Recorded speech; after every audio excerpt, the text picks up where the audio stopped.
Hello friends, നമ്മൾ U കെയിൽ ഒരു RX 100 യമഹ RX 100 നമ്മൾ അവിചാരിതമായിട്ട് കൈ വന്നു. കണ്ടപ്പോൾ തന്നെ നമ്മൾ ചാടി എടുത്തു.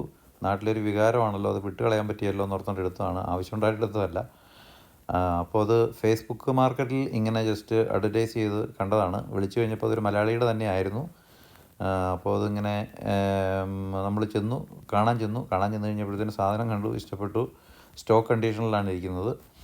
ഒരു പ്രത്യേകിച്ച് ഒന്നും ചെയ്തിട്ടില്ല വണ്ടി. നമ്മുടെ നാട്ടിലുമായിട്ട് ചെറിയ വ്യത്യാസങ്ങളൊക്കെ ഉണ്ട്. RXS എന്ന പേരിലാണ് ഇവിടെ അറിയപ്പെടുന്നത്. 100cc കാറ്റഗറി തന്നെയാണ്. 98cc ആണ് ആക്ച്വലി ഉള്ളത്. അതിൻ്റെ മീറ്റർ ഏരിയയൊക്കെ നമ്മുടെ നാട്ടിലെ വെച്ചിട്ട് ഇച്ചിരി വ്യത്യാസമുണ്ട്. ഇച്ചിരി അപ്പാപ്പൻ സ്റ്റൈലാണ് സാധനം. പുറകിൽ ഇച്ചിരി ഒരു കാരിയറുമൊക്കെ വെച്ചിട്ടുള്ള രീതിയിലാണ്. കാരണം ഇവിടെ പിസ്സ ഡെലിവറിക്കുമൊക്കെ ആൾക്കാർ യൂസ് ചെയ്തുകൊണ്ടിരുന്നായിരുന്നായിരിക്കാം. അപ്പോൾ അതുകൊണ്ട് അവനെയൊക്കെ ഒന്ന് ശരിയാക്കി എടുക്കണം. ഇനി പണിയുണ്ട്. നമ്മൾ ചെന്നു. അപ്പം ചെന്ന വണ്ടിയിൽ ഇത് കയറുമോ എന്ന് നോക്കിക്കഴിഞ്ഞപ്പോഴത്തേന് ഹാൻഡിലടിച്ച് സാധനം ചരിച്ച് പതുക്കെ സൈഡ് സ്റ്റാൻഡിലോട്ട് വെച്ച് അകത്ത് കയറ്റി നമ്മൾ നേരെ വീട്ടിൽ കൊണ്ടുവന്നു. അപ്പോൾ വീട്ടിൽ കൊണ്ടുവന്ന് കഴിഞ്ഞപ്പോൾ നമ്മുടെ തൊട്ടടുത്തുള്ള 2 ഇംഗ്ലീഷുകാരുണ്ടായിരുന്നു. അവരും കൂടെ കൂട്ടിയാണ് സാധനം നമ്മൾ പുറത്തിറക്കിയത്. അവർക്കും വണ്ടി കെട്ടി ഇഷ്ടപ്പെട്ടു. നീ ഇത് എവിടെ നിന്ന് പൊക്കിയതാണെന്ന് ചോദിച്ചു. നമ്മളിവിടെ ഇപ്പോൾ ഇറക്കാൻ കൂടിക്കൊണ്ടിരിക്കുന്ന അപ്പച്ചൻ പുള്ളി പറഞ്ഞു കഴിഞ്ഞാൽ, പുള്ളി ഒരു ഗാരേജ് നടത്തുന്ന ആളാണ്.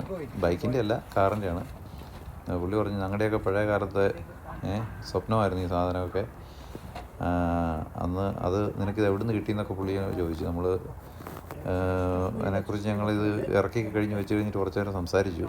പക്ഷേ എനിവേ അവർ നമ്മളെ ഹെൽപ്പ് ചെയ്തു. സാധനം ഇറക്കാൻ വേണ്ടി വല്ല ആളില്ലായിരുന്നു. അങ്ങനെ സെറ്റ് ചെയ്ത് സാധനം വീട്ടിലെത്തിച്ചിരിക്കുകയാണ്. ഇപ്പോൾ ക്രിസ്മസിനുള്ള നമ്മുടെ ഗാരേജിലോട്ടുള്ള ഒരു പുതിയ ആഡിങ് ആയിട്ടാണ് നമ്മളിതിനെ എടുത്തേക്കുന്നത്. ഈ 2024 2 ബൈക്കായി അപ്പോൾ ഇവിടെ നമ്മുടെ ഗാരേജിൽ. നമ്മുടെ പഴയ വണ്ടി GS BMW GS അഡ്വഞ്ചർ, അത് നമുക്ക് ഇപ്പോൾ ഒരു 3 വർഷത്തോളമായിട്ട് അതാണിപ്പം ഞാൻ ഉപയോഗിച്ചുകൊണ്ടിരിക്കുന്നത്.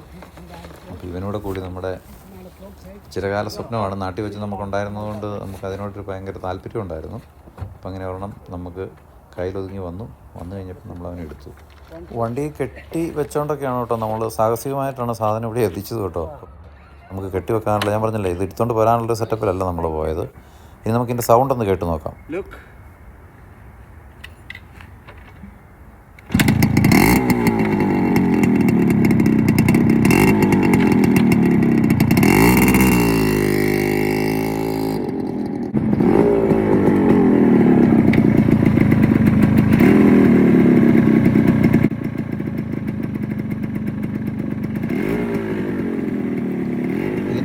ബാറ്ററി പോയി കിടക്കുമെന്നാണ് തോന്നുന്നത് കേട്ടോ നിലവിൽ. അതെല്ലാം ഒന്ന് ചെക്ക് ചെയ്യണം ഇനി. ബാറ്ററി നല്ലപോലെ ആക്സിലേറ്റർ കൊടുത്താൽ മാത്രമേ ബാറ്ററി ഹെഡ്ലൈറ്റ് വർക്ക് ചെയ്യുന്നുള്ളൂ. അതുപോലെ ഹെഡ്ലൈറ്റ് വർക്ക് ചെയ്യുമ്പം ഇൻഡിക്കേറ്ററൊക്കെ വളരെ കമ്മിയാണ്. അതുപോലെ അവിടെ ഇവിടെയൊക്കെ നോക്കിയിട്ട് പുറകിലത്തെ ഇൻഡിക്കേറ്റർ വർക്ക് ചെയ്യണില്ല, സൈഡിലത്തെ ഇൻഡിക്കേറ്റർ വർക്ക് ചെയ്യണില്ല. ഇതിനെല്ലാം ശരിയാക്കി എടുക്കണം. നമ്മളെ ജസ്റ്റ് ഒന്ന് പണിത് നോക്കാൻ വേണ്ടി നോക്കിയതാണ്. ഇതിൻ്റെ എല്ലാം, ഈ സ്ക്രൂവിൻ്റെ എല്ലാവേ ഇതുണ്ടോ, എല്ലാം പിരിവെട്ടിയിരിക്കുക. ഊരാൻ ഭയങ്കര ഒരു രക്ഷയില്ല, ഊരിയെടുക്കാൻ പറ്റുന്നില്ല. അതുപോലെ ഇപ്പുറത്തെ സൈഡിലും ഇതുണ്ടല്ലേ, എല്ലാത്തിൻ്റെയും ഹെഡ് പോയിരിക്കുക. എന്ത് ചെയ്യാൻ പറ്റും? അതെങ്ങനെ അഴിച്ചെടുക്കും? കുരുത്തം ഓയിൽ പമ്പ് എന്നാണേലും വർക്ക് ചെയ്യുന്നുണ്ട്. 11,000 മൈലിന് മുകളിലാണ് ഓടിയിരിക്കുന്നത്. ഇവിടെ UK മൈൽ കണക്കിലാണ് സ്പീഡോമീറ്റർ. നാട്ടിലെ പോലെ കിലോമീറ്റർ അല്ല, പക്ഷെ അത് കിലോമീറ്ററിലും ഉണ്ട്, നമുക്ക് റീഡ് ചെയ്യാം. ഞാൻ പിന്നെ ഇവിടെ വന്നു കഴിഞ്ഞപ്പോൾ തന്നെ ഫസ്റ്റ് തിങ് ചെയ്തത് ആ പുറകിൽ കെട്ടിയിരിക്കുന്ന കാരിയർ അഴിച്ച് മാറ്റിക്കളഞ്ഞു. അത് കണ്ടിട്ട് എനിക്ക് തീരെ സഹിക്കാൻ വയ്യായിരുന്നു. അത് ഞാൻ ചുമ്മാ ഫേസ്ബുക്ക് മാർക്കറ്റിലോട്ട് ഇട്ടിട്ടുണ്ട്.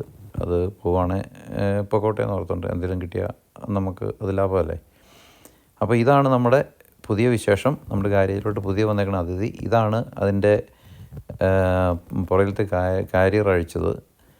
അത് ആർക്കെങ്കിലും ഉപകാരത്തെ കൊള്ളുകയാണെന്നുണ്ടെങ്കിൽ ഇങ്ങനെയുള്ള സാധനങ്ങളൊക്കെ ഇപ്പോൾ കിട്ടാൻ ബുദ്ധിമുട്ടല്ലേ. ആർക്കെങ്കിലുമൊക്കെ ഉപകാരത്തെ കൊള്ളുന്നവർ റീസ്റ്റോർ ചെയ്യുന്നവർക്കൊക്കെ ഉപയോഗിക്കാം. അതുപോലെ ബാറ്ററി അഴിച്ചു നോക്കിയപ്പം അതൊന്നിനും കൊള്ളില്ല. അതുപോലെ തന്നെ പുതിയ സ്ക്രൂവ്, 2 സ്ട്രോക്ക് ഓയിൽ ഞാൻ മേടിച്ച് കുറച്ച് ഒഴിച്ചു. കാരണം ഓയിൽ പമ്പിനകത്ത് ഓയിൽ തീരെ കുറവായിരുന്നു. അപ്പോൾ ഇതാണ് നമ്മുടെ പുതിയ വിശേഷം. ഇതാണ് നമ്മുടെ പുതിയ യമഹ RXS അല്ലെങ്കിൽ RX 100. ഇനി ഇവനെ നമ്മൾ കുട്ടപ്പനാക്കി എടുക്കുന്നുണ്ട്.